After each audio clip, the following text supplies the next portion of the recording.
Okay, there's cut. Tried to make this one parallel with this here. And then if I'd have done that over here, then I would have been cutting out a triangular shaped hole. So didn't really want to make a hole just yet. But I can see that this is going to close up quick. You start pounding this down, all of this is going to start closing up. So I'm just going to start like that. Then I'll most likely be widening this cut up in this area, and same with this cut, widening it up in the middle there. And we'll see how it goes. Okay, after just a few taps, I use some wood. There. It's the inspector. The inspector's here. So, yeah, it just closed right up. Which would be nice if I was stitching up a wound, I guess. But, so what I'm going to do is stick the cutting wheel back in those slots. Wind them out a little bit again. Because I took it about maybe halfway down. And yeah, they just closed right up. Okay.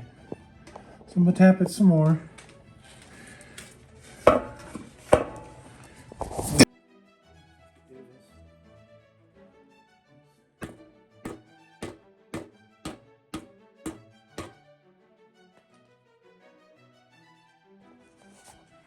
I miscued a little bit with the cutting wheel there.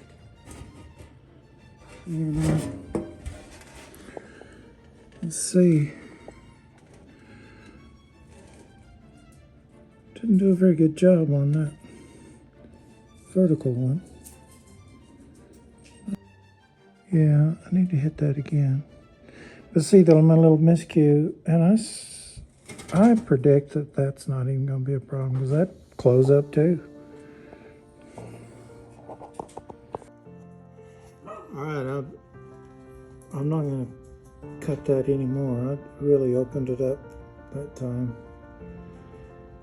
And that might close up all the way, it might not, but I'm just going to pound it to the shape I want, and if there's any overlap, we'll grind it, weld it, whatever.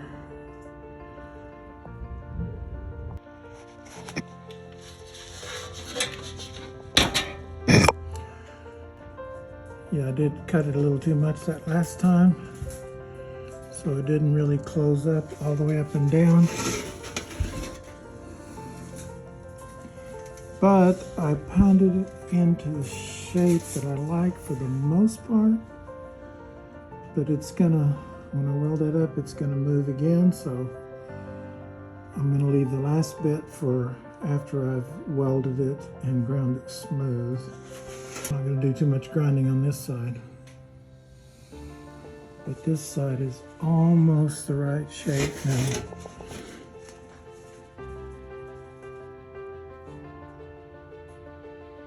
Yep. So I'm about ready to put the inner wheelhouse that I cut out. Most of it. See, the seam's actually here between the inner and the outer. But I cut it down here so I could, you know, widen the tub, adding this 2-inch piece. So it's time to put that piece back in. So, but I've got to trim it. Got to trim this edge to meet up with this. And so what I did, I took my divider and set it to 1 inch exactly. And I just made a 1-inch mark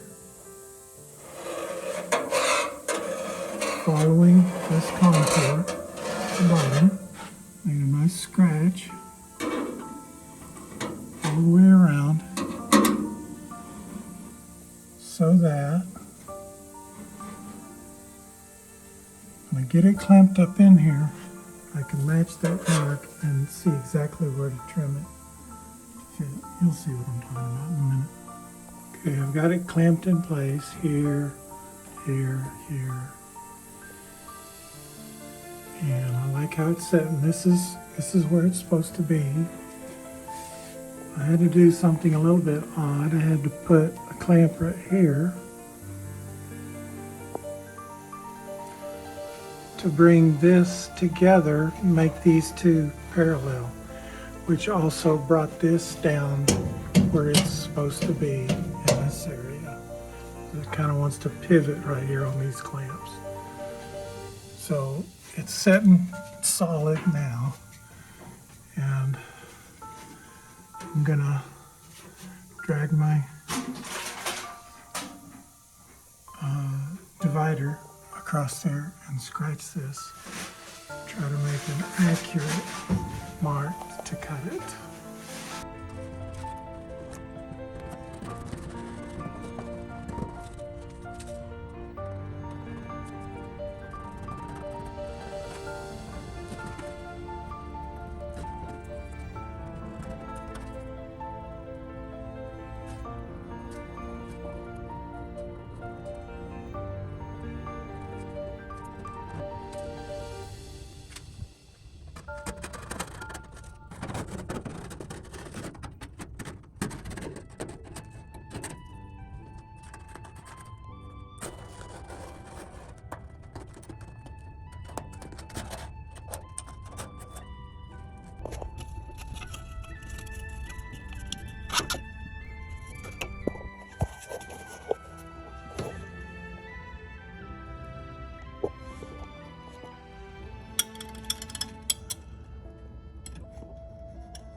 Okay, ready to start.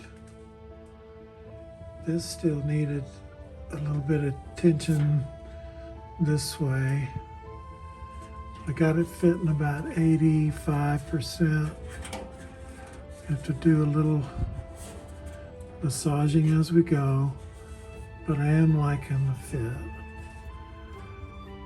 Just a little bit of, this bottom edge is fitting real nice. Top edge, not as nice, but it's gonna be okay. Here we go. Well, I am hesitant to show you this, but you can see it's all welded in, and I'm happy with it.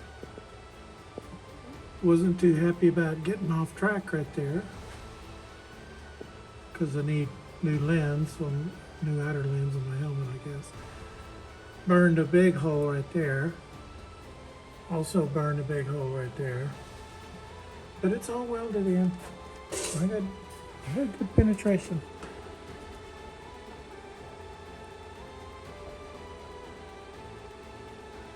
So all we like is finish it up. Okay, it's all welded in, all ground up. And as anxious as I am to cover that up with some fiberglass filler,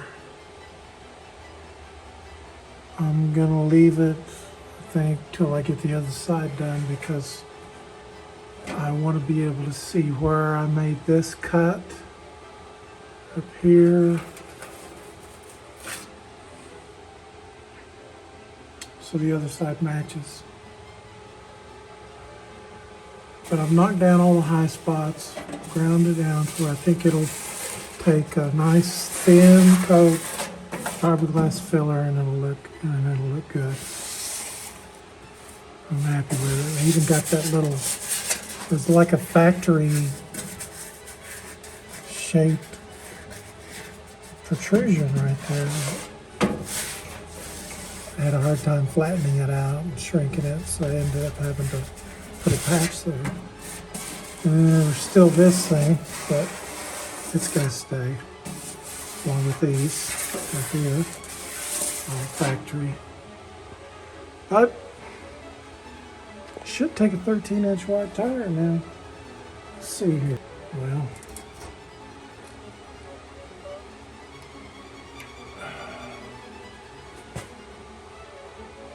yeah, I don't think it'll have a problem with a 13-inch wide tire. I'll give her a half-inch of clearance over here, and a half-inch of clearance over here. We're still well above 13. Happy with that. Of course, we have to narrow the frame to match it. That's a future Mike problem.